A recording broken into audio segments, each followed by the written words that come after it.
Бэлэг авиасын тухай хаалцахыг хүсэж байна.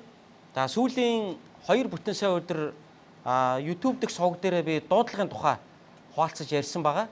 За нэгдүгээрт одоогоос 2-7 хоногийн өмнө дуудлага гэсэн сэдвээр хаалцсан. За хоёрдугаарт болохоор өнгөрсөн бүтэн сая өдөр болохоор дуудлагаа хэрхэн таньж мэдэх вэ? Бурхнаар дуудагдж байгаа, тэр үйлчлэл дуудагдж байгаа дуудлагаа хэрхэн таньж мэдэх вэ гэдэг талаар хаалцсан байгаа. За тэгвэл өнөөдөр тэрхүү дуудлагынхаа дагуу үйлчлэхийн тулд бидэнд бэлэг авиас хэрэгтэй.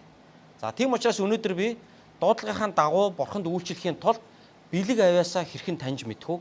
Хэрхэн бэлэг авиасаараа үйлчлэх вэ гэдэг одоо энэ чухал сэдвээр та бүхэнтэй эзний үгийг хуваалцъя. За би юуны өмнө 2 дугаар Тимот номын 1-р бүлгийн 6-аас 7 дугаар ишлэгийг уншия. За слайдн дээр та нарын өмнө гарсан байна. За та бүхэн анзаарж байгаах. За 2 дугаар Тимот 1-ийн 6-аас 7 дугаар ишлэгийг та бүхэнд уншиж өгье. За энэ ишлэл дээр ингэж өгүүлжээ. Иймд чам дээр гар тавьснаар минь дамжуулан өгөгдсөн Бурхны бэлэг чадварыг дахин бадраахыг чамд сануулъя. Бурхнаас бидэнд өгөгдсөн сүнс биднийг хулчгар болгодоггүй. Харин хүч, хайрыг өгч бие захирах чадвартай болгодгоо. Аамен. За тэгэхээр Илч Паул Эфес хотод үйлчилж исэн Тимотед хандан энэ захидлыг бичиж явуулахдаа тус захидал дээр Тимотед бэлэг авиасаараа үйлчлээрэ гэдгийг нь сануулж байна. За тийм ч учраас Паул юу гэж хэлж байгаа гэхээр иймд чам дээр гар тавьснаар минь дамжуулан өгөгдсөн Бурхны бэлэг чадварыг дахин бадраахыг чамд сануулъя гэж хэлж шин. Тэгэхээр Тимотийн хувьд Эфес хотод Христийн одоо эзэн Есүс Христэд итгэгчдийн чуулгануудыг ингэж босгон байгуулж тэдгээр чуулгануудад ахлагч удирдагчдыг ингэж томилох үүрэгтэй байсан. За тэгээ энэ одоо ажил үүргээ гүйцэтгэж явах үед нь Паул түүнд сануулж байна тийм ээ. Миний гар тавигдсанаар чамд өгөгдсөн Бурхны бэлэг чадварыг дахин бадраахыг чамд сануулъя гэж. Тэгэхээр үйлчлэлдээ бэлэг авиасаа хэрэглээрэ гэсэн утгаар энийг хэлж байна тийм ээ. За тэгээд Бурхнаас бидэнд өгөгдсөн сүнс гэж хэлж байна. Энд чинь ариун сүнсийг хэлж байгаа. Ариун сүнс биднийг яадгүй хулчгар болгодоггүй. Өө би чадахгүй, би айж байна. Би тэгчих бах, би ингэчих бах гэж хэлдэг те хүмүүс. Тэр ариун сүнс биднийг ийм хулчгар болгодоггүй. Харин яадгүй гэхээр энэ ариун сүнс бидэнд хүч өгдөг. Тийм ээ, үйлчлэх хүч өгдөг. Дээр нь хүмүүсийг хайрлах хайрыг өгдөг. Дээр нь мөн бие хянан захирах чадварыг энэ ариун сүнс бидэнд өгдөг. Тийм болохоор энэ ариун сүнсээр өгөгдсөн бэлэг авиасынхаа дагуу үйлчлээрэ гэж энэ ишлэл бидэнд зааж байна. За тэгвэл өнөөдөр би бас та бүгдийг зоригжуулмаар байна. Би бас та бүгдийг энэ ишлэлийн дагуу ятгамаар байна. Бидэнд Бурхны өгсөн ариун сүнсний тэр бэлэг авиасаар бүгдээрээ үйлчлэх тэр цаг нь болжээ. Тэр бэлэг авиасгүйгээр одоо цаашдаа үйлчлэх ямарч боломж байхгүй. Бурхан бидэнд бэлэг авиас өгсөн байдаг. Тэр бэлэг авиасаа таньж нээн илрүүлээд бэлэг авиасаараа чуулгандаа буюу бусдаа үйлчилснээрээ Бурхны чуулган эзний сайн мэдээ улам илүү тархагдаж Бурхны чуулган улам илүү барьж байгуулагдсан танаар дамжуулан бусад хүмүүс чинь ивээгддэг, өрөөгддөг. Үүгээрээ та өөрөө Бурхнаар өрөөгдөн, та өөрөө итгэл дотроо зоригжин, та өөрөө улам илүү ихээр үйлчлэлд суралцсан, та өөрөө илүү Бурхныг таньж мэддэг. Тийм болохоор бид бэлэг авиасынхаа дагуу үйлчлэнэ гэдгийг чухалчлах болно манай чуулганы хувьд. Бэлэг авиасынхаа дагуу үйлчлэл. За тэгэхээр бэлэг авиасгүй Христэд итгэгч гэдэг бол бэлэг авиасаа мэддэггүй, бэлэг авиасаараа үйлчлэлд сураагүй Христэд итгэгч гэдэг бол яг юм шүдгүү арслантай адилхан. Шүдгүү арслантай адилхан. За тэр харахад нь гоё арслан ууланд байгаад байна л да. Харахад эзэн Есүс Христээр аврагдсан, гим нүгэл нь уучлагдсан, одоо ивэл өрөөлийг авсан, тийм ээ.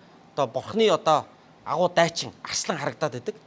Гэтэл нөгөө арслан яасан гэхээр яг цагаа тулахаар сүргээ хамгаалаад тулалдах гэхлээр эсвэл одоо нөгөө олз ангаа барьж аваад одоо нөгөө сүргээ тижих гэхлээр амд нь шүд байхгүй, соёо байхгүй. Тэг ийм арслан юу хийж чадах вэ? Тийм ээ, харахад нэг сайхан арслан л яваад байдаг. Тэг ямар ч шүд байхгүй учраас яг хүч байхгүй, юу ч хийж чадахгүй. Тэг олон итгэгч нар заримдаа чуулган дотор яг ийм байдаг. Тэг энэ тэдний буруу биш юм байна. Яг тэгэхээр бэлэг авиасын тухай заадаггүй. Бэлэг авиас гэж яг юу вэ гэдгийг тодорхой ингэж зааж тэрийг хэрэглэх боломж болцоог нь олгодгүй учраас олон итгэгч нар яадаг вэ гэхээр чуулганд зүгээр нэг хамрагдах төдий. Зүгээр нэг цуглаанд ирээд за цуглаандаа ирчлээ, өргөлөө өргөчлөө, залбирчлаа, нэг 7 хоногийнхаа ажил амьдралыг даатгахчлаа, одоо надад сайн болох бах та гэж нэг бодох төдий. Энэ төвшнөөс дээш хэтрэхгүй. Энэ төвшөндөө ингээд нэг яваад байдаг нэг гандан маягийн итгэлээр яваад байдаг те. Монголчууд ч нэг гандан гарахтаа нэг иймэрхүү бодлоор л одоо гардаг штэ те. Тэгэхээр яг эзэн Есүс Христэд итгэхдээ яг нэг за намайг уучлаараа одоо нүгэлт намайг өршөөгөөрөө одоо би 11 өгж гин өргөлөө өргөж гин залбирлаа намайг гэр бүлийг минь ажил бизнесийг минь эвээгээрээ баярлаа баяртаа пакачка чаавчус ирэх бүтэнсээ өдөр уулзъя бурхан. Нэг иймэрхүү маягтай ингээд нэг юм итвэхгүй, өөртөө өгсөн эрх мэдлээ мэдэхгүй, өөртөө өгсөн бэлэг авяасаа мэдэхгүй, тэр түүгээрээ үйлчлэн гэдгийг мэдэхгүй, үйлчлснээрээ ямар баяр жаргал авдаг гэдгийг мэдэхгүй, ийм байдалтай ингээд ийм уйдгартай одоо Христ итгэлийн амьдралаар амьдарч байгаа Бурхны хүмүүс бас олон байна. Тэгэхээр шүдтэй арслан юу хийх вэ? Тэгээ наанд ч л одоо ингээд нөгөө нэг цөөвөр чонын сүрэг ойртож ирэхэд л ганц архирахад л араа шүд нь ярзаагаал чоныг бол айлгана тийм ээ. Шүдтэй арслан яах вэ? Ангаа барьж чадна. Шүдтэй арслан яах вэ? Тулалдаж чадна. Тэгвэл бэлэг авяастай Христ итгэж гэдэг бол үр дүнтэй үйлчилж чадна. Бэлэг авяасаа ашиглаж чадна. Түүгээрээ бусдтай ивэл өрөөл болно, сүрэгтэй ивэл өрөөл болно гэдэгтэй яг л адилхан. Тэгэхээр бэлэг авяасаа мэдхгүй Христ итгэгч гэдэг бол яг зэвсэггүй дайчинтай адилхан гэж ойлгож бас болно. Уул нь бол ингээд одоо туг барайл гүүгээд байна л да. Одоо ураа гэл одоо хураа гэл одоо толдаанд ороод одоо гүүгээд байна. Гэтэл яг үнэндээ толдаанд орохын цагт зэвсэг байхгүй учраас буудаж чадахгүй, эсвэл сэлэн байхгүй, номсон байхгүй. Тийм учраас одоо дайсны аримд хөнөөл очруулж чадахгүй. Одоо эсрэг талдаа хөнөөл очруулж чадахгүй. Тэгээд ингээд зүгээр ингээд нэг нөхсөвийг олоод ингээд нэг эвтэйгэн коридорыг олоод гүүгээд байхаас цаашгүй юм болчиход байгаа байхгүй. Тэгэл хажууд нэг бөмбөг дэлгэрхэд тэгэл дуусаа, өөрөө бол тэгэл дуусаа. Тэгээ амьдралд нэг хэцүү юм ирэхэд тэгэл итгэл баахгүй, цуглаан баахгүй тэгэл дуусаа болчдөг. Тэгэхээр бидэнд бэлэг авяас хэрэгтэй. Бид бэлэг авяасаараа үйлчлэх ёстой. За тэгвэл би өнөөдөр та нарт энэ номлолоороо дамжуулан одоо Библиэд бичигдсэн бэлэг авяасуудын тухай заахыг хүсэж байна. Библиэд бичигдсэн бэлэг авяасуудын тухай заахыг хүсэж байна. За ялангуяа шинэ гэрээн дээр ариун сүнсний бидэнд өгдөг бэлэг авяасын тухай 4 одоо газар одоо багц хэсэг дээр ингэж бэлэг авяасын тухай өгүүлсэн байна. Слайдн дээр та бүхэнд гарна. За хамгийн нэгдүгээрт Ром номын 12 дугаар бүлгийн 6-аас 8 дугаар ишлэл дээр дараах бэлэг авяасуудын тухай өгүүлсэн байна. За би Ром 12-ын 6-аас 8 дугаар ишлэлийг уншъя.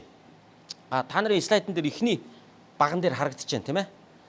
Бидэнд өгөгдсөн нэгүслэр бэлгүүд маань ялгаатай.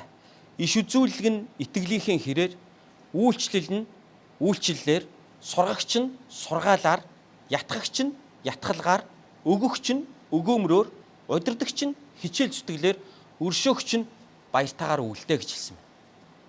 За тэгэхээр бидэнд өгөгдсөн нэгүслийн бэлгүүд гэдэг нь нөгөө бурхан биднийг нэгүсээд өгсөн бэлэг авяас юм яриад байна л да. Эн чинь бас нэгүсэл байна шүү дээ. Тийм ээ. Тэгээ бурхан бидэнд энэ бэлгийг өгсөн. Тэгэхээр энэ бэлгүүдийн дотор ямар бэлгүүдийг дурдж байна гэхээр иш үзүүлэг, үйлчлэл.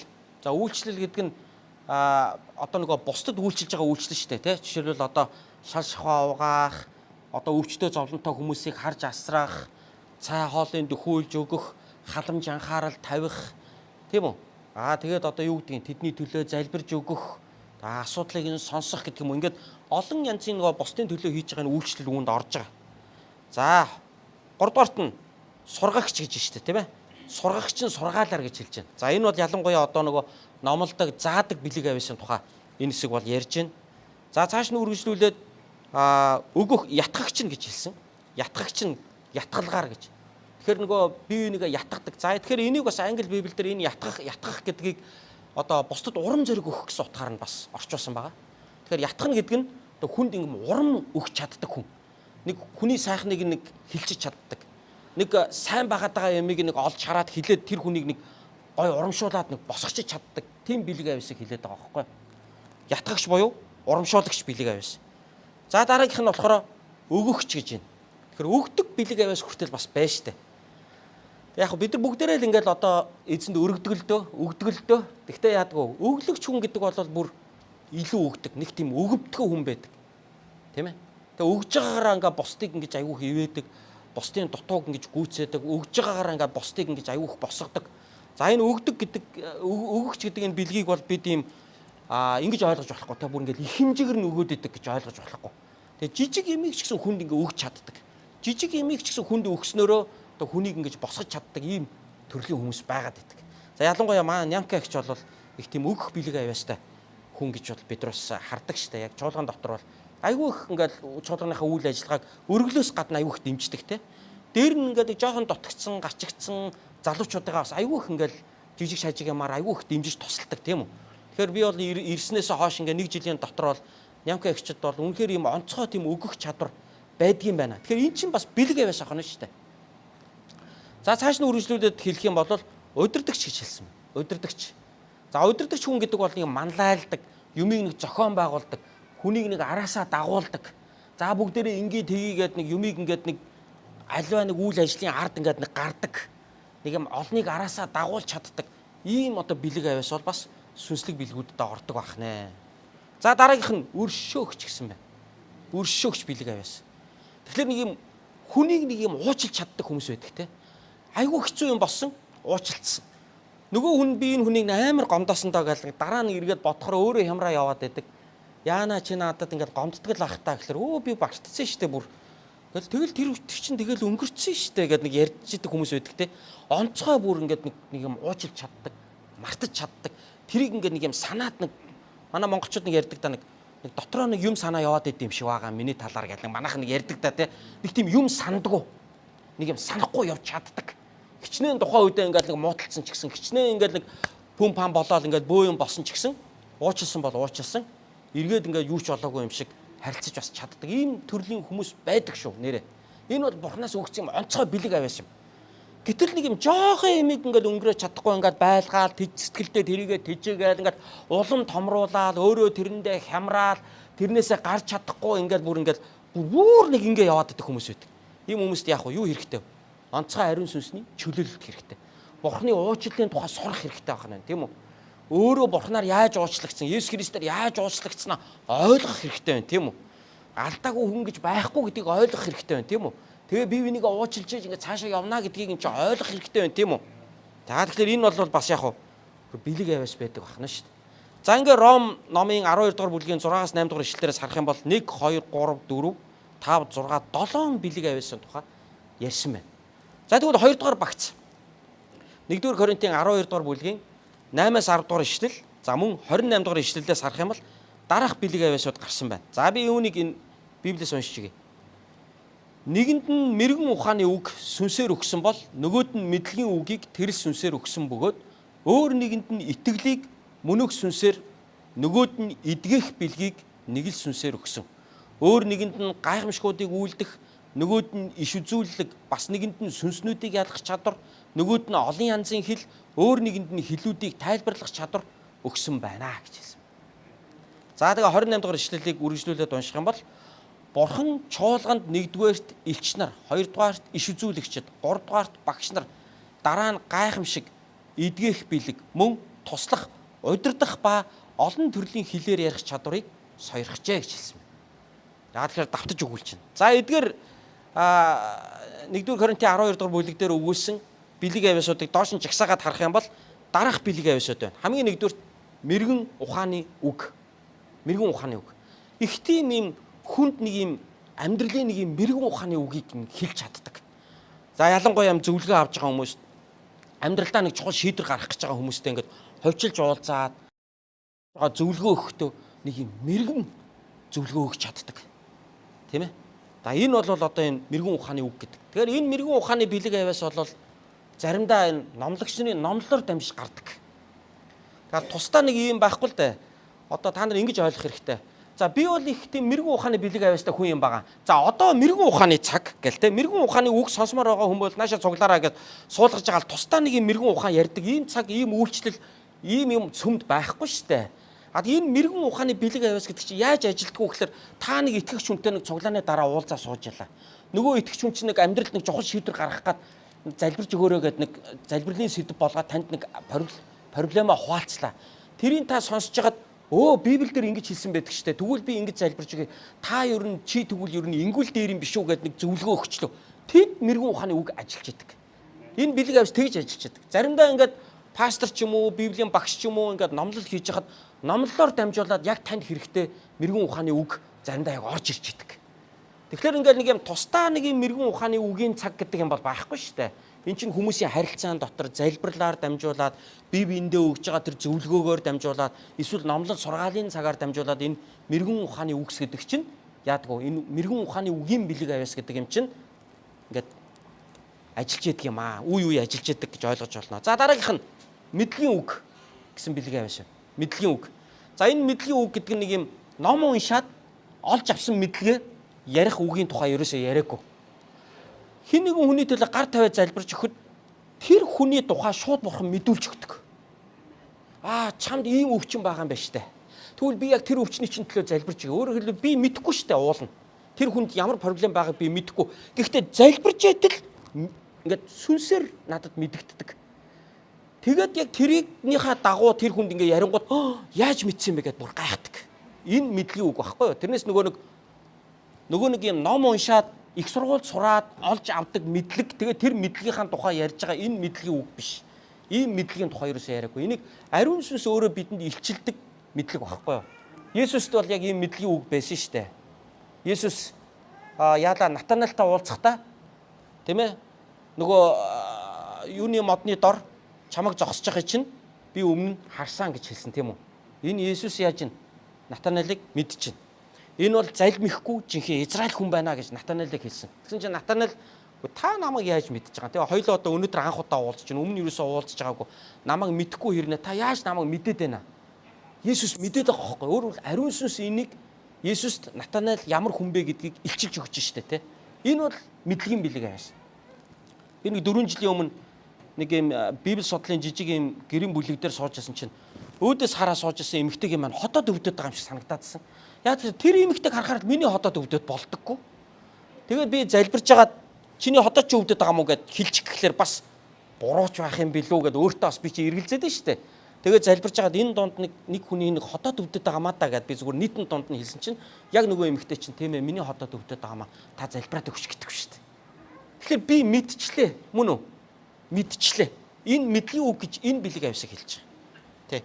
За тэгэхээр мэдлэгийн бэлэг авьяас гэхэлэр мэдлэгийн үг гэдгийг бас ингэж ойлгож болохгүй нэг хүний нэг долоон болчиххааг мэдээл. Нэг хүний нэг урт хойд хамаг явдлыг мэдээл. Тэгээд үзэл хараал гэдэг гэж юусоо ойлгож болохгүй. Тэгээ бас мэдлэгийн үг гот зарим хүмүүс айдаг. Яана энэ нөгөө амар мэддэг хүн гэж хэлээ. Би залбируулсан биш. Миний нөгөө нэг өмнөх одоо хамаг амьдралын маань мэдээд төмний өмнө яриа хайчих үедээ гэж айх юусоо хэрэггүй.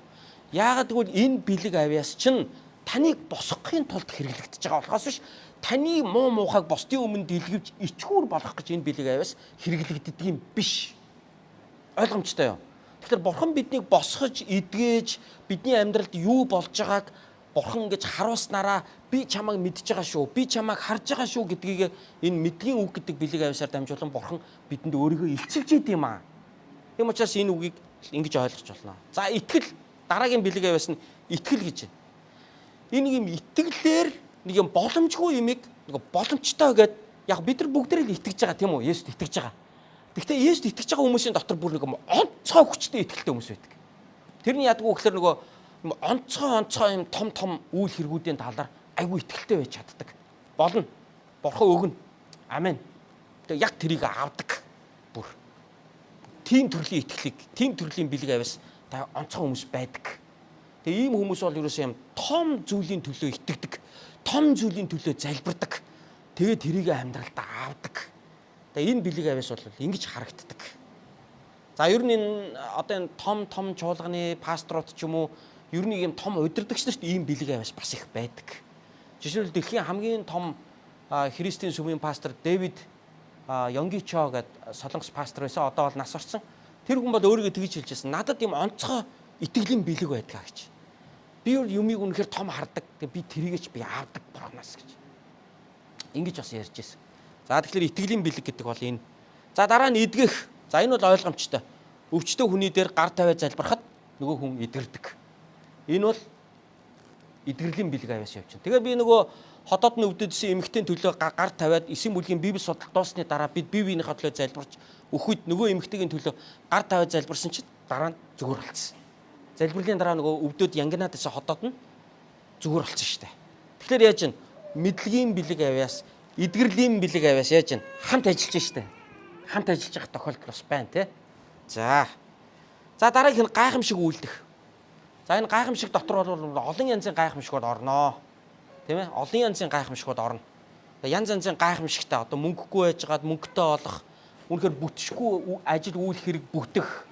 Тийм ээ? Олон янзын юм гайхамшигуд үүнд орж байгаа. За тэгэхээр энэ гайхамшигуудыг бол бид нар бол хэмжихийн арга байхгүй. За дараа нь иш үзүүлгийн бэлэг авяас гэж хэлсэн. Иш үзүүлэг. За мөн нөгөө Ром 12 дугаар бүлгийн 6-8 дугаар ишлэлдэр энэ хэсэг бас давтагдсан шүү дээ. Иш үзүүлэг гэж хэлж байгаа тийм. За иш үзүүлэг гэхлээр манайхан айгүй эмзэгэлдэг л дээ ер нь нэг хэсэг нь. Нэг хэсэг нь бол айгүй баярлаж хүлээж авдаг.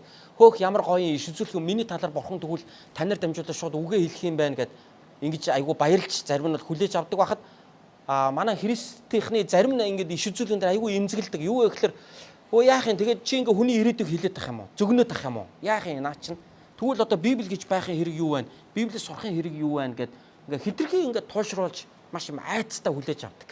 За бас нэг талаар аргагүй юм. Яагаад гэхээр иш үзүүлгийн бэлэгтэй хүмүүс заримдаа алдаа гаргаад хэд хүний амьдралыг контролдох гэдэг тохиолдол бас байдаг. Чамаг бурхан тэг гэж хэлсэн. Надад тэгж хэлсэн. Чи тэг гэл ерөөс нь хүний амьдралыг нэг тэгэх гээд байдаг. Тэгээ энэ өөрөө хитрээд ирэхээрээ асуудал үүсэх тохиолдол байдаг. За тэгэхээр шинэ гэрээний үеийн иш үзүүлэг гэдгийг ер нь бид яаж ойлгох юм те? Ер нь Есүс Христийн сайн мэдээний гэрчлэл гэдэг бол иш үзүүлэгчлийн сүнс юм а гэж одоо Библиэд хэлсэн байдаг. Ялангуяа илчлэлт номон дээр. Тэгэхээр бид Есүсийн сайн мэдээг бусдад дамжуулаад ирээдүйд ирэх аврагч Есүсийн тухай яриад гимээ гимш тэгвэл та мөнхийн улсад орох болно, аврагдах болно гэж номлож байгаагаараа нэг үгээр хэлбэл бид Бурхны үгийг дамжуулж байгаагаараа иш үзүүлж байгаа юм. Нэг талаар мөн. Яг л тэр хуучин гэрээний иш үзүүлэгч нар ерөнхийдөө хуучин гэрээний Мосегийн хууль дээр тулгуурлаж иш үзүүлдэг байсан. Тэгвэл бид өнөөдөр эзэн Есүс Христийн сайн мэдэн дээр тулгуурлаад хүнд Бурхны үгийг дамжуулна гэдэг бол ерөнхий өргөн утгаараа одоо би ч одоо танаас иш үзүүлээд байгаа юм шиг. Тэгэхээр энэ иш үзүүлэг гэдгийг бол одоо ингэж ойлгодог хүмүүс байна. Энэ бол бас үндслэлтэй гэж би хувьдаа боддог. За гэтэл яг хувь хүний төлөө ингээд гар тавиад онцгой залбирах үед яг тэр хүнтэй холбоотой, тэр хүний ирээдүйтэй холбоотой үгийг бурхан үе хэлэх тохиолдол байна. Гэхдээ ганц үгээр, нэг ишлэлээр, эсвэл тодорхой нэг зураглалаар дамжуулан илчилж харуулах үе байна. Тэр биелж байгаа тохиолдол бас байна. Тэгвэл энэ үнэхээр иш үзүүлэг байжээ гэж бид нар харах боломжтой. Тийм учраас иш үзүүлгэнд бол бид яарах хэрэггүй. Мөн иш үзүүлгийн үгийг бид яг үнэн байна, яг зөв байна гэж шууд дүгнэх бол хэрэггүй. Хэрвээ ямар нэгэн иш үзүүлгийн үг танд өгөгдлөө гэхэд энэ үнэхээр тийм үү үгүй юу гэдгийг цаг хугацаа өөрөө харуулна. Энэ үнэхээр эзнээс байсан уу үгүй юу гэдэг дээр тэр иш үзүүлэг биелж байгаагаар энийг бол бид нар шүүн тунгаах боломжтой юм аа. Тийм учраас Библийн өөр хэсэг дээр Илч Паул юу гэж хэлсэн байдаг вэ гэхээр иш үзүүлгийг бити үл тоомсрал сайныг нь зуурч ав гэж ингэж хэлсэн байдаг. Тийм болохоор одоо иш үзүүлэг иш үзүүлээд чи л иш үзүүлэг гэжтэй гэдэг. Иш үзүүлгийг бас ингэж тоохгүй хайж болохгүй. Энэ үнэхээр эзний үг мөн бол амен. Иш үзүүлгийн үг заримдаа зүүдэр дамжуулан орж ирдэг. Иш үзүүлгийн үг заримдаа гар тавиад залбирч явах үед орж ирдэг. Иш үзүүлгийн үг заримдаа Библийн үгээрч дамжуулан орж ирдэг. Тийм болохоор одоо иш үзүүлгийн үг гэдэг бол тухайн хүнийг итгэлээр босгохын тулд, урамшуулахын тулд, тайвшруулахын тулд, зоригжуулахын тулд өгөгддөг Бурхны онцгой үгнүүд байдгийн шүү гэдгийг та бүхэнд хэлмээр байна. За дараагийн бэлэг авяас нь болохоор сүнснүүдийг ялгах гэж. За энэ дээр сүнснүүдийг гээд тэр нэг дөрвөлжин дотроо сүнснүүдийг гээд орхич тийм ээ. Сүнснүүдийг ялгах. За тэгэхээр энэ хорвоогийн амьдрал дээр ингээ хүн гэдэг амьтан чинь биш тийм янз янзын сүнсэнд ингээ эзэмдүүлчих явж байгаа. Өөрөө тэрийг мэдэхгүй. Одоо юу ингээд илүү тэр хүн ингээ хийн яг тэр чиглэл дээр ингээ тэр зүгийн сүнсэнд ингээ эзэмдүүлчих явж байгаа. Жишээлбэл одоо ингээд маш их арх ингээд уудаг хүмүүсийн хувьд ингээд даваад үсэх юм бол бүр одоо ингээд архичин хүмүүсийн хувьд ингээд даваад үсэх юм бол нэг юм согтуурлын нэг юм сүнсэнд эзэмдүүлсэн. Тэгээд нэг юм ерөөсөө архинасаа гарч чадахгүй яваад тохиолдол байдаг. Зарим нэг хүмүүс ингээд маш их худлаа ярьдаг хүмүүс бол юм ам хэлний юм сонин юм худалч сүнсэнд эзэмдүүлсэн тохиолдол бас байдаг. Зарим хүмүүсийн хувьд бол одоо юу гэдгийг нэг юм шуналтай нэг юмд нэг айгүй шуналтай хүнд өгч чаддаггүй. Бүр нэг юм шуналтай. Тэрээс хизээж ханд чаддгүй өөрөөс олж одоо хурааснараа хизээж ханад чаддгүй. Тэг хүнд юу ч өгч чаддгүй. Хүүхдийнхээ одоо ингээд 10 жилийн өмнөх нялх хүүхдийнхээ даав хүртэл хүнд өгч чадахгүй ингээд бүр тэр чигээр нь ингээд орон доогоор хураацсан тохиолдол байгаа шүү дээ, тэ. Хүнд өгч чаддгүй ерөөсөө. Бүр нэг юм харамч ерөөсөө.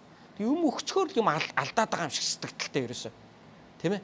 Тэгэхээр энэ бол яаж юм харамч нэг юм байдалд өөрөө юм эзэмдүүлсэн байх тохиолдол байдаг.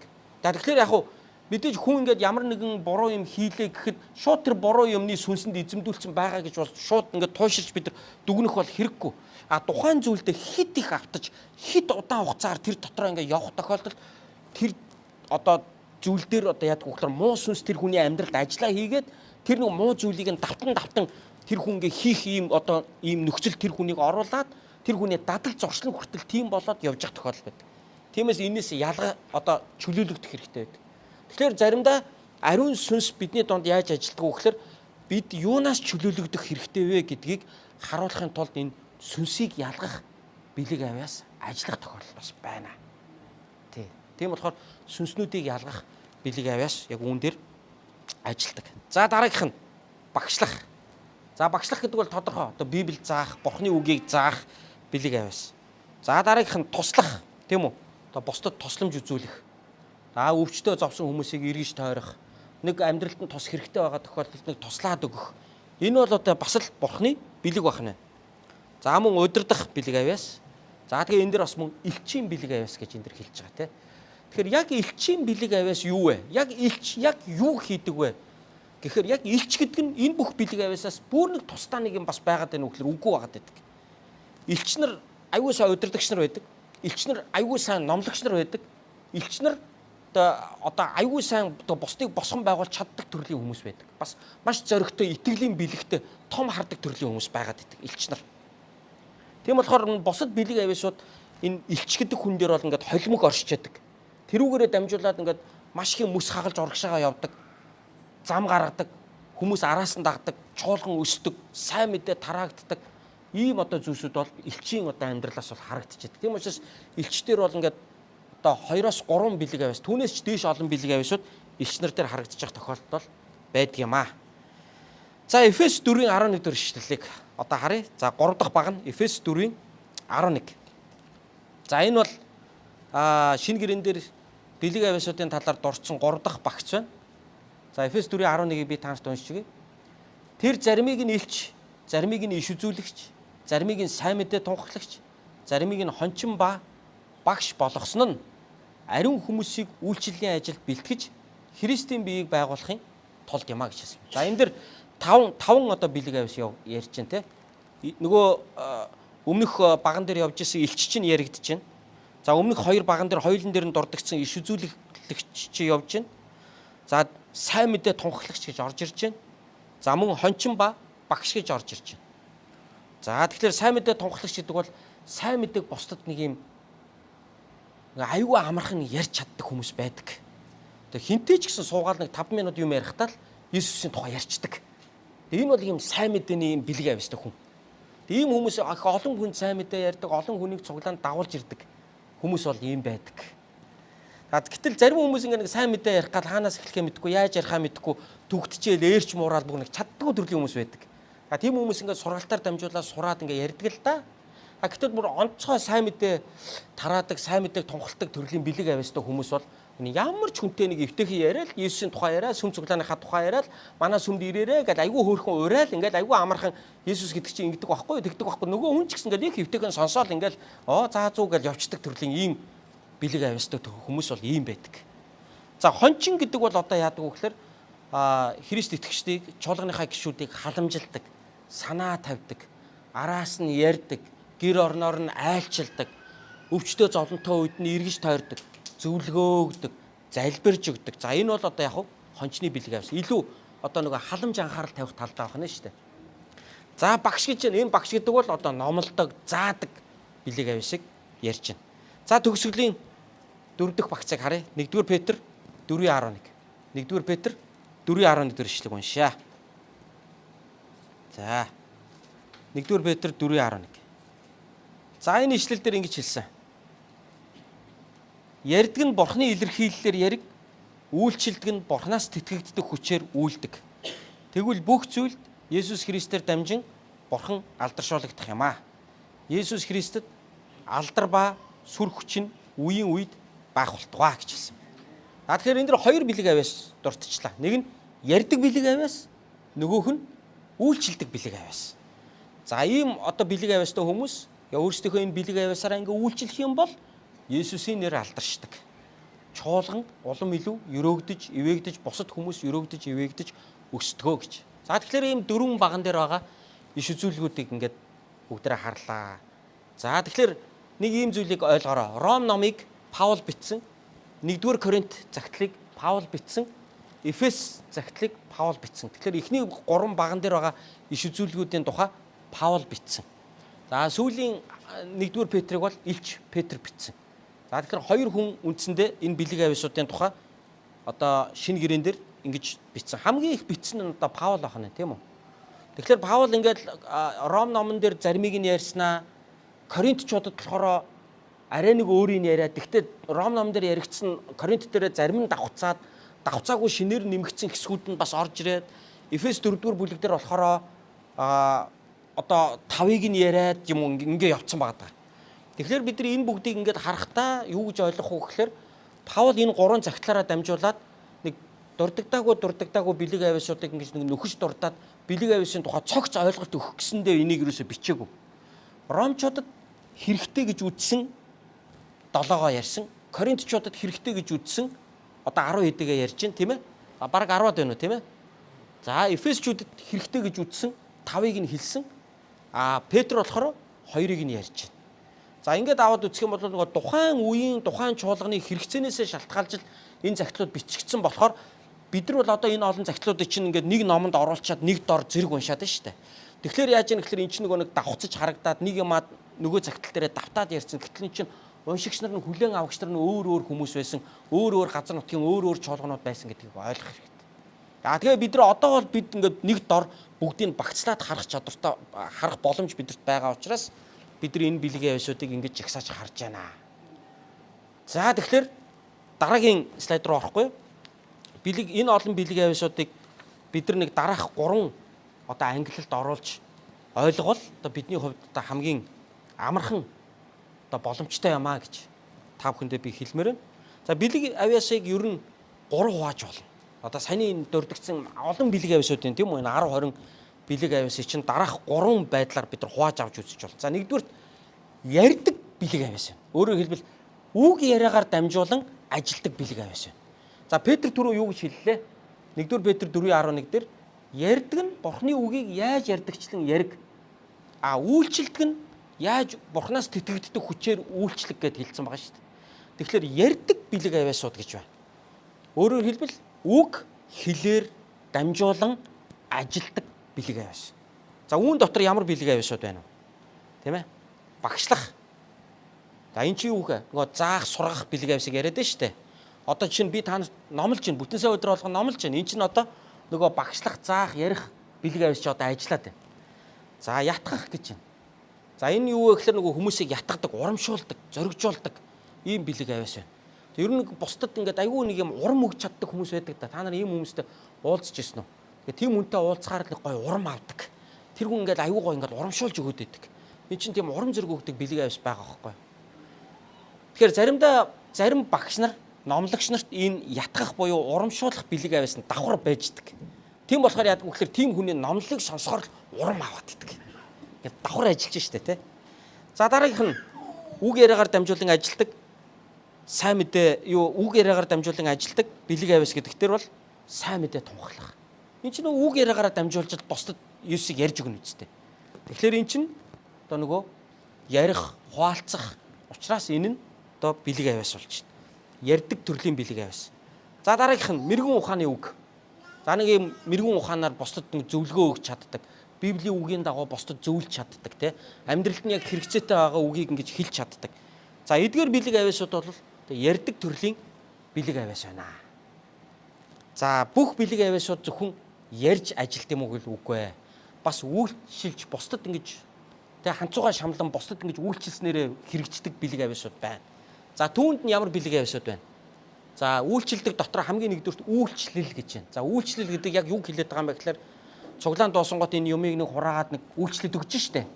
Нэг бүгдээрээ суугаад хоол идэх гэж хахад дунд нь ганцаараа санаагаараа босч ирээд нэг аяг тавг хуваарлаад ингээд салбитг малбиткийн тараагаад Дуусан гут нь тэрийг ингээд аваад боогоод хайж байд. Манай мегахт яг ийм төрлийн бэлэг аваас айгүй хүчтэй байдаг. Зарим хүмүүс бол ингээд хилүүлж яж нэг арай ядам босож бараг л намааг л зараад байна. Би бараг л одоо муу юм хайшин. Намааг бараг л дорд үзээд байна. Тэгээл намааг зараад байна гэж бодож энийг хүлээж авдаг хүн байна. Гэтэл хилээгүй байхад босч ирээд аль наатахаа өгөх бүгдийг боож аваад хогийн савнд хаяад ерөөсөө ингээл ерөөсөө унсан машинаа цэвэрлээд одоо бензиний дүүргдэг ч юм уу яадаг чинь тэр доогор байгаа хүмүүсийн хогийг аваад тэгээ ингээд цэвэрлж явахдаа ерөөсөө ялрахдаггүй. Энэ одоо ямарыг хог тарьдсан бэ? Болмоор юм аа тэр гэж мигээл уурлаад, уцаарлаад ингээл тэрэндээ шатаал ингээл нэг юм зовлон болоод идэх хүмүүс байдаг. Мегах ерөөсөө тэгдэггүй. Тэгээ бидний дотор одоо хамгийн ахцах хүмүүсийнх нь нэг штэ. Тэгсэн мөртлөө залуу хүн ирээд пастраа би юу хийх үү гээгүй байхад мегах хурж ирээд али энэ дээр ч ураачих уу. Али ямар н пастраа гэд хажууд ингээд гүгэд хүрээдэгдэг. Тэгээ би бүр заримдаа бүр мегахаас санаа зовоод баг үгүй зүгээр мегах би өөрөө баг хийчихэл гэх гээд байдаг. Үгүй али би наадах чи би энийг ингэ чи би тэрийг дэх чи гэд ингээд явчихдаг. За сая бид ингээд кемпэ хийлээ те. Кришчи академи дээр очиж бид кемпэ хийсэн. Дуусаад тэр нэг техник хэрэгслүүдийг машины ард ачих хэрэгтэй байсан. Хүн дуудаад алийг нэг зөөтгтөө гэж зарим үнээр бол хийлгэнэ. Гэтэл мегах бол өөрөө орж ирээ. За алийг зөөх ингээд хийчих واخ. Өөрөөр хэлбэл энэ нөгөө үйлчлэл одоо бидний энэ хийж байгаа үйлчлэл чи бүгд л үйлчлэл шүү дээ. Гэхдээ үйлчлэл дотроо нөгөө үйлчлэл гений бэлэг авьяас гэх юм уу та. Энэ бол яг энэ байгаа байхгүй. Тэ. Хоол хийх энэ төр тэ. Бусдыг хооллох энэ төр бол яг энэ төрлийн бэлэг авьяас байна. За дараагийнх нь өгөх гэж байна. За өгөх тал дээр бол би түрүү ярьсан. Энэ бол яг нөгөө үйлчлдэг ингэ бодит ингэж гараараа үйлчлдэг төрлийн бэлэг авьяас бол өгөх. Өгөх бол яг хүнд яг материалын хэрэгцээтэй минь өгж байгаа шүү дээ. Мөнгөө хуваалцах, хоол хүнс хуваалцах, нэг илүү дутуу нэг хүнд хэрэг болчих айтаахан ямаа хүнд өгчдөг, хуваалцчихдаг. Тийм ээ? Өгдөг бэлэг авьяас бол одоо үйлчлдэг төрлийн бэлэг авьяасанд ордог байх нэ. Өршөөх гэж. Тэгээ хүний нэг гим алдааг уучлж чаддаг. Тийм ээ? Ингээд нэг өршөөгөөд уучлаад ингээд өнгөрөөд тэгээ нэг юу ч олоогүй юм шиг сайхан харилцаад явж чаддаг.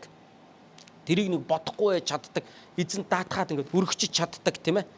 Тэгээд ингээд нэг өршөөдөг. За энэ бол одоо үйлчлдэг бэлэг авьяас байна. За дараагийнх нь удирдах.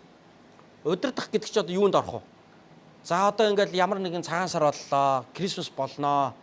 За кемпэ хийнэ. Эсвэл одоо юу руу явнаа? Хагас дээр бүгдээ одоо салхинд гарнаа, уул хад руу явнаа, эсвэл далаа малаа явнаа гэж ингээд тэнд одоо удирддаг хүмүүс яг удирддаг. За али ингэ шүү, тэгээ шүү, али машинда. За тэдэн цаг гэхэд тэгэн, за али тэгэр ингээл бүгдийн зохион байгуулад удирдаад ингээл аваа явчихдаг. За энэ бол яг бас бэлэг авьяас. Удирдах бэлэг авьяас, тийм ээ. За туслах гэж байна. За энэ туслах гэдэг бол одоо нөгөө хүнд нэг юм хэрэгцээ байгааг нэг олж хараад нэг тусалчиж чаддаг. Тэр нь юу ч үеж болно шүү дээ. Манай монголчууд ялангуяа ярьдаг те. Твдэж явахт нь твнгээр туслах. Тэнхлүү явахт нь тэмээ барьж гүйсэнд орвол твдэж явахт нь твнгээр тусалчих. Ядарч явахт нь нэг ямаагаар тусалчих. Тэгээ нэг ийм төрлийн бэлэг авьяастай хүмүүс байдаг. Ийм хүмүүс бол ингээд нэг хүний хэрэгцээг аягуусаа олж харж чаддаг. Очоод нэг хүнд тусалчдаг, дэмжичдэг ийм төрлийн бэлэг авьяас байна. За 3 дахь төрлийн бэлэг авьяасууд нь болохоор одоо тэмдэг төрлийн бэлэг авьяасууд байна. Sign гэж хэлээд байгаа юм л да англиар. Өөрөөр хэлбэл яг нэг юм тэнгэрлэг тэмдэг үзүүлж байна л да. Энэ юу вэ гэхээр эдгэх. Энд чинь одоо sign байхгүй юу? Яг тэгэхээр эн чинь шинжлэх ухааны үед боломжгүй зүйл хийчихэж байгаа байхгүй юу? Гар тавиад залбирсан өвчин идэрчиж байгаа байхгүй юу? Боломжгүй юм байхгүй. Тэгэхээр энийг бурхан тэмдэг үзүүлж байгаа байхгүй юу? За дараагийнх нь гайхамшиг үйлдэх. Бүр боломжгүй юм ингээ болчдөг. Ямар сони юм бэ? Гайхалтай юм бэ? Энд чинь тэмдэг үзүүлж байгаа байхгүй юу? Өөрөөр хэлбэл бурхан байна. Энд чинь бурхан байгаад эн чинь энэ гайхамшиг болчлоо штэ гэдэг энэ тэмдэг. Сүнслүүдийг ялгах. Эний чинь хүн нөгөө өөрийнхөө ухаанаар хийхгүй штэ. Ариун сүнсний мэдрэмжээр хийдэг байхгүй хүн. Тэгэхээр эн чинь өөрөө тэмдэг. Дараагийнх нь итгэл. Дараагүй би хэлсэн штэ нөгөө том итгэдэг хүмүүс байна. Том имийг энэ итгэлээр ингээ авдаг төрлийн хүмүүс байна. Эн чинь гайхамшиг байхгүй бас. Тийм ээ? Тэгэхээр гайхамшиг үйлдэх төрөл энэ хоёрдугаарт нь байгаа гайхамшиг үйлдэх гэдэг бэлэг авьяастай хүмүүс ихэвчлэн итгэлийн бэлэг авьяастай бас байгаад байдаг. Энэ хоёр ингээ хамт ажиллаж байдаг байхгүй. Итгэж байгаа учраас гайхамшиг болоод байдаг гэсэн. Тэгэхээр энэ хоёр гайхамшиг хамтдаа ажиллаж. За иш үзүүлэх. Энэ иш үзүүлэх ч гэсэн ерөөсө боломжгүй юм байхгүй юу? Одоо би жишээ нь бол та нарыг одоо танихгүй мөртлөөсөө шууд тэр хүний төлөө залбирахтаа л тэр хүний амьдралыг хараад яг тэр хүнд хэрэгцээтэй байгаа үгийг мэдж байгаа юм шиг яриад ирэж ариун сүсэл хийж байгаа байхгүй. Тэр нь боломжгүй. Тэгэхээр энэ бол тэмдэг байхгүй. Үнэхээр бурхан байна гэдгийг харуулж байгаа тэмдэг байхгүй. Мэдлэгийн үг. За мэдлэгийн үг гэж би түрүү хэлсэн те. Мэддэг. Индонезийн нэг пастрын эхнэр өсчөнд ороод Индонез чинь одоо хамгийн том исламын шашинт улс шүү дээ. Лалын шашинт улс. Өсчөнд ороод үсээ засуулж явахдаа үсийн засж байгаа эмэгтэйн тухай мэдлэгийн үг орж ирсэн. Энэ эмэгтэй маш их хайраар дотогцсон эмэгтэй байна да гэж мэдсэн гэж байгаа. Тэгээ тэр эмэгтэйтэй яриа өдөөд тэгээд яг чамд бурхан маш их хайртай шүү гэж хэлж тэр эмэгтэй үсийн засж явахдаа уйлаад тэгээд тэр хоёр тусдаа цаг гаргаад амьдралаа ярьсан чинь аавгүй өссөн, багасаа эр хүний хайраар дотож өссөн. Тийм учраас ирчүүдээс маш их хайрыг ингэж хүсэмжилдэг байсан. Тийм учраас ирчүүдэд айгүйх татагдамтхаа. Тэгээ нэг татгцсан ирчүүд нь дандаа хуураад хаяа явчихдаг. Тэгээд дандаа ингээ ганцаараа үлддэг. Эрэгтэй хүнээс айгүйх шархавдаг. Тэгсэн мөртлөө эрэгтэй хүнээс айгүйх хайр авах хүсэлтэй. Тэнгүүд одоо тэр хүнд тэр пастор ихнэр юу гэж хэлсэн мэхлээр бурхан чамд хайртай. Чи бод бурханы охин юм аа. Нэвширтлээ ойлаад гимээ гимшээд ёс тэтгэж шүү дээ. Энэ сая яасан? Нөгөө мэдлэгийн бэлэг авьяас чи ажиллаж шүү дээ, тийм ээ. За дараа нь яасан? Хэлээр ярих. Юр бусын хэлээр ярих. За энэ хэлийг одоо бид нар ингээд нэг солонгос хэл ч юм уу, англи хэл ч юм уу, испани хэл ч юм уу ингээд багшаар заалгаж байгаад үг цээжилж байгаа сурдаг. Ариун сүнсийн ирэхэд энэ юр бусын хэлээр ярих бэлэг авьяас гэдэг бол бид ингэж сурч хийдэг зүйл биш. Ариун сүнсээр дүүрхэд ам маань миний мэдгүй хэлээр ярьж эхэлдэг. Залбирч эхэлдэг. Ярьж эхэлдэг. Тэгэхээр энэ бэлэг авьяасыг авсан маш олон хүмүүс байдаг. Тэгээ ийм бэлэг авьяас авсан хүмүүс ийм юр бусын хэлээр ингээд залбирахад өөрийнх нь сүнс ингээд босгон байгуулагдчихдаг. Жишээ нь би бол тийм бэлэг авьяастай. Манай сүм тийм бэлэг авьяастай хэд хэдэн хүн бас байгаа. Тэгээ энэ бэлэг авьяасаараа одоо бид нар ингэж ажиллах хэрэгтэй. Энэ бол ариун сүнсний өгсөн онцгой хэл гэж үздэг. Тийм учраас бурхан бит хоёрын хооронд онцгой холбоо тогтдог. Тийм учраас энэ хэлээр ярьж байгаа хүний өөрийнх нь дотоод хүн маш хүчтэй босгон байгуулагдчихэдэг байдаг юм аа гэж Библиэлд үүнийг бол тайлбарсан байдаг. Гэтэл энэ хэлээр ярихыг тайлбарлах бэлэг авьяас байдаг. Хамгийн сүүлд нь энэ хэлийг тайлбарлах гэж штэ тэ. Өөрөөр орчуулга хийж яана л да. Нөгөө миний мэдгүй бидний мэдгүй хэлээр нэг хүн ингээд дуржинтал яриад байна. Тэрийг ойлгоод бусдаа дамжуулаад энэ хүн ийм юм ярьж байна гэд тайлбарладаг хүмүүс бас байдаг.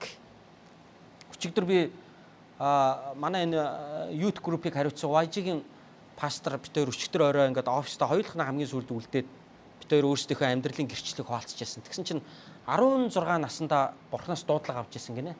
Тэгээ тэр үе цуглааны урд суугаад дууны үг гаргаж ирсэн юм байна л да. Одоогийнх шиг ийм слайдаар ингэж шууд ингэж нөгөө нэг ийм дижитал ийм юугаар ингэж цацдаггүй. Тэр үе чинь нөгөө overhead project гэдэг OHP гэж ярьдаг нэг юм дээр нэг юм пилонк тавиад нэг пилонкон дээр хэвлээд ингэ гаргацсан. Пилонк тавиад дууны үг урагшаа гаргадаг тийм юм хийж ирсэн юм байна л. Тэгсэн чинь тэр цуглаан дуусаад магтан дуулаад залбирч явах үед тэр тэнд номлосон номлогч чи юр бусын хэлээр ярих хэрэгтэй байна гэд. Тэгэхээр нөгөө пастор маань өөрөө босоод юр бусын хэлээр залбирсан чинь тэр юр бусын хэлийг нь орчуулсан. 3 юм ярьсан. Өөрийнхөө өнгөрсөн амьдралыг яаж юус тэтгэснэ ирээдүйд юу болохыг ярьсан гэж байгаа юм. Тэгээ тэрийг ингээд бүр орчуулж тайлбарлаж ярьж би тэгэж энэ юр бусын хэлийг орчуулах бэлэг авьяас тэгж ажиллаж байгааг би харж байсан гэд пресбитериан пастор надад өчигдөр хуваалцаж байгаа байхгүй. Тэ. Тэгэхээр энэ эхний 2 баган дээр байгаа бэлэг авьяасууд ингээд сүм цуглаан дотор ингээд ажиллахад бол хүмүүс ингээд айгүй нормал гэж үздэг. Ер нь бол за жишээ нь багшлах, авралын зар тараах, заах, зөвлөх, тийм үү?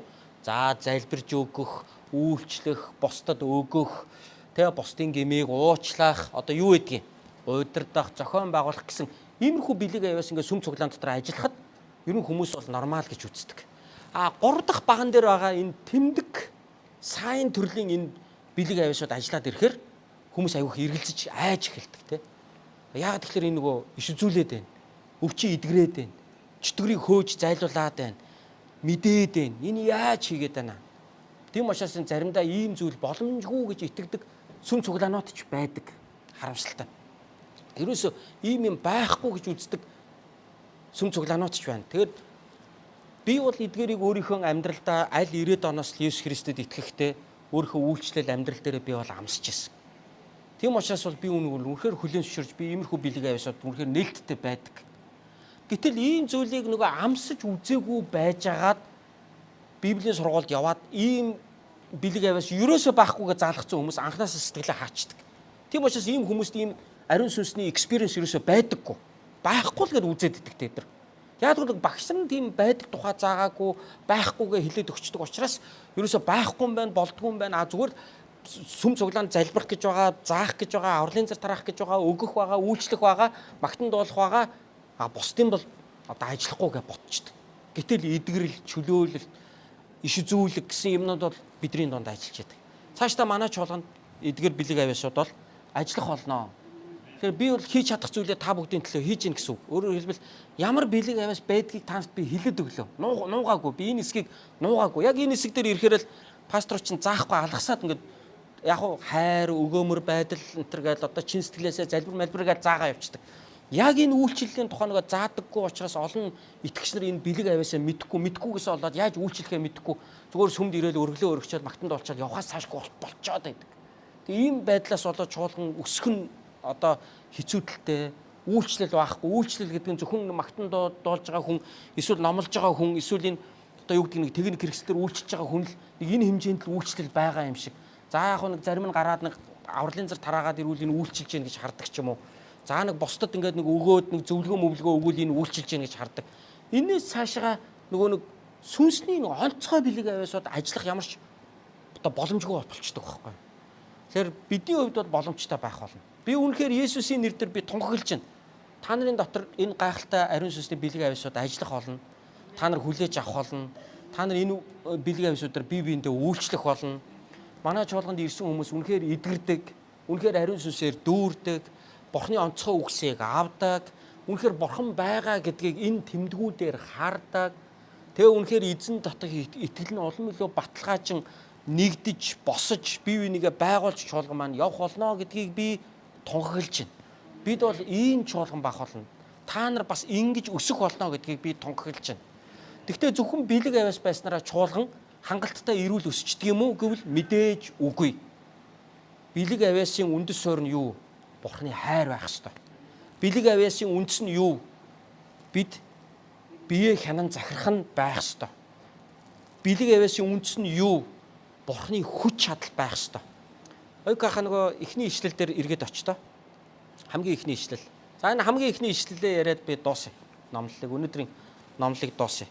Тэгэхээр бэлэг авиас ямар тохиолдолд хамгийн үр дүнтэй сүм чуулган дотор эрүүл ажилдаг вэ гэхэлэр энэ ишлэл өөрөө бидэнд заагаад өгсөн. Тэрний юу вэ гэхэлэр сүнс биднийг хулчгар болгодоггүй гэж байна. Харин хүч, хайрыг өгч бие захирах чадвартай болгодгоо гэж хэлсэн. Тэгэхээр ариун сүнсний хүчээр тэгтээ бардамлаар биш, хайраар тэгээд бие хянан захираад үйлчилж яхад ийм чуулган эрүүл өсдөг. Яагаад гэвэл нөгөө бэлэг авиас орж ирэх үед хүн хайраар биш бардамлаар үйлчлэх тохиолдол байдаг. Бэлэг авиас орж ирэх үед хүн алдрыг өөртөө аваад өөртөө мөнгө хураах, өөртөө ашиг олох, өөртөө алдар нэрийг авах байдлаар үйлчилдэг учраас бие хянан захирахгүй тохиолдол байдаг. Тэгэхээр бэлэг авиастай хүмүүст Паул бүр хэлээд өгсөн байна те. Юу вэ гэхээр Бурханаас өгсөн ариун сүнс бол бидэнд юм хулчгар байдлыг өгдөггүй шүү. Харин үйлчлэх хүч, урам зориг өгдөг. Гэхдээ хүчтэй урам зоригтойгоор үйлчилж байгаа нэгээд нэг юм хувийн эго, амбицаараа биш, хайраар бусдын төлөө үйлчилдэг. Бурхны хайраар бусдын төлөө үйлчилдэг. Дээр нь бие захирах чадвартайгаар үйлчилдэг байна шүү дээ. Бие захирах чадвартай. Энд чи юу гэсэн үг юм? Бардамлахгүй байна гэсэн үг. Бэлэг авиасаараа далимдуулж өөрийгөө одоо сурталчлахгүй байна гэсэн үг. Бэлэг авиасаараа дамжуулж мөнгө олохгүй байна гэсэн үг. Тийм үү? Бурхан бэлэг авиас өгсөн тэрүүгээр мөнгө хийгээд идэх хүмүүс байдаг шүү дээ. Сүм чуулганууд байдаг шүү дээ. Эдгэрлийн төлөө залбирна 100 мянган төгрөг шүү. Өнөөдөр 3 хүний төлөө залбирна 5 6 хүний төлөө залбирахгүй шүү. Залбирж байгаа хүмүүс 100 мянган төгрөгөө өргөлт хийгээрэй. Тэгээд залбируулаарай. Гандан юм ааш. Энэ Бурханы үг биш. Энэ эзний хайр нэгүсэл биш шүү дээ энэ чинь. Тийм учраас бие хянан захирах байдал дотор, даруй байдал дотор, Бурханы хайр дотор бид хүмүүст бэлэг авиас гаргах хэрэгтэй байхгүй. Ийм хөрсөн дээр ажиллаж байгаа бэлэг авиас үнэхээр хүмүүсийг босгодог. Яг ийм хөрсөн дээр ажиллаж байгаа бэлэг авиас чуулганыг үнэхээр босгодог. Харамсалтай нөгөө хайр байхгүй, бие хянан захирах нь байхгүй, хүч байхгүй, ариун сүнсний одоо тухай ойлголт байхгүйгээр ажиллаж байгаа бэлэг авиас юм явааргүй байдаг. Аажимдаа зогсдог, баахгүй болдог. Ийм одоо гал халуун бэлэг авиас авсан мөртлөө дараа нь дампуурж үгүй болсон чуулганууд байдаг. Харин бидний үйлчлэлийн маань үндэс суурь бол Бурхны үг, Бурхны хайр, биеэ хянан захирах, мөн одоо тууштай, зориулалттай, төвчээртэй, саглах баттай амьдрал дотор Бурхны бэлэг авиас бүрэн эрүүл ажилдаг юмаа гэдгийг би та бүхэнд хэлмээр байна. За бэлэг авиасыг яаж авах вэ? Төгсгөлт нь, хамгийн төгсгөлт нь. Энэ ишлэл дээр хэлсэн хамгийн эхний үгэн дээр бүгдээрээ очие. Харъя. Та нар хардаа. Иймд чам дээр гар тавьснаар минь дамжуулан өгөгдсөн гэж байгаач. Бэлэг авиас яадаг бахна вэ? Тослоготой хүмүүсээр дамжиж ирдэг бахна. Паул Тимотед дээр гар тавихад бэлэг авиас өгөгдсөн. Тийм учраас ариун сүнсний үйлчлэлийн цаг гэдэг бол маш чухал. Тийм учраас нөгөө та нарын төлөө гар тавьж залбирах тэр цаг аюул чухал байдаг. Яг тэр гар тавилтаар дамжуулан хүн ариун сүнсээр дүүрдэг, идэгэрдэг, чөлөөлөгддөг. Онцгой бэлэг авиасуудыг хүлээж авдаг байхгүй юу? Тийм болохоор бид бие биенийхээ төлөө гар тавин залбирах гэдэг бол маш чухал зүйл тийм ээ. Тэгэхээр оюукахын талаар бид иш үзүүлсэн шүү дээ тийм. Оюукахын нуруунд дээр гараа тавих үед ерөөсөө энэ хүний тухай харуулчих жоохгүй надаа. Хүлэг баатрын ташаанд байдаг эрдний илт байхгүй юу? Бурхан энэ хүнийг өөрийнхөө үгийн төлөө Бурханы үгийг Библиэлд юу гэж хэлдэг вэ? Хоёр талдаа эртээ илт мэт юм а гэж хэлсэн байдаг. Нугас чүмгийг салтал нэвтрэн орж хүний зүрхний санаархлыг илчилдэг юм а гэж Бурханы үгийн тухай одоо сэлэм гэж Библиэлд хэлсэн байдаг шүү дээ. Тэгвэл эзэн өөрийнхөө үгийн төлөө энэ хүнийг илт мэт хэрэглэх юм байна гэсэн энэ одоо итгэл урам зориг өгсөн шүү дээ. Тэ. Тэгэхээр энэ бол зүгээр нэг юм урам зоригийн үг байгаагүй байхгүй юу? Зүгээр нэг юм сэтгэл заслын үг байгаагүй байхгүй юу? Энийний чи ард иш үзүүлэг явж байгаа байхгүй юу? Бурхны үгийг илүү суралцаад, Бурхны үгийг цаашдаа заах юм бол үр дүнтэй байж чадна гэдгийг харуулж байгаа байхгүй юу? Амен. Амен. Хамтдаа залбирцгаая. Ерөөсөө эцэг минь тандаа баярлалаа. Та биднийг өөртөө үйлчлүүлэхийн тулд дуудсан. Харин бид дуудлагынхаа дагуу үйлчлэхийн тулд бидэнд ямар бэлэг авиас байгааг бид мэдэх ёстой. Бид тэр бэлэг авиасуудаа яаж хэрэглэхээ ойлгох ёстой. Тэр бэлэг авиасуудыг хэрэглэхэд бид суралцах ёстой. Бидэнд туршлага хэрэгтэй бурхан минь. Та бидний хөтлөн дагуулаач. Та өөрийн энэ олон онцгой бэлгүүдийг манай чуулган дээр чөлөөлөөч яг одоо. Та энэ бэлгүүдийг хүмүүст өгөөч. Өгөх, өршөөх, туслах, удирдах, үйлчлэх, мэрэгэн ухааны үг, мэдлэгийн үг, иш үзүүлэг, эдгэрэл, гайхамшиг, сүнснүүдийг ялгах, хэлүүдээр ярих, түүнийг тайлбарлах бэлэг авиасуудаар би чуулганаа өрөөж. Би мөн өнөөдөр энэ номлыг сонсож хамт байгаа хүмүүсийг би Есүсийн нэрээр би өрөөж. Эзэн таны бэлэг авиас, таны нэгүслийн бэлгүүд тэдний амьдрал дээр цутгах болтугай. Тэгээд тэд тэрийг таньж мэдэн танд өнөөдөр энэ 2 дугаар Тимотийн 1:6-7 дээр хэлсний дагуу би чам дээр гар тавьснаар минь дамжуулан өгөгдсөн Бурхны бэлэг чадрыг дахин бадраахыг чамд сануулъя гэж хэлсэнчлэн эзэн бэлэг авиасаа бид дахин бадраач. Эзэн энэ амьдралдаа танд яг тэр бэлэг авиасынхаа дагуу үр дүнтэй үйлчилж чадхад туслаарай гэж гуйж. Тандаа баярлалаа. Энэ бүгдийн төлөө эзэн Есүсийн нэрээр залбирч байна. Аамен.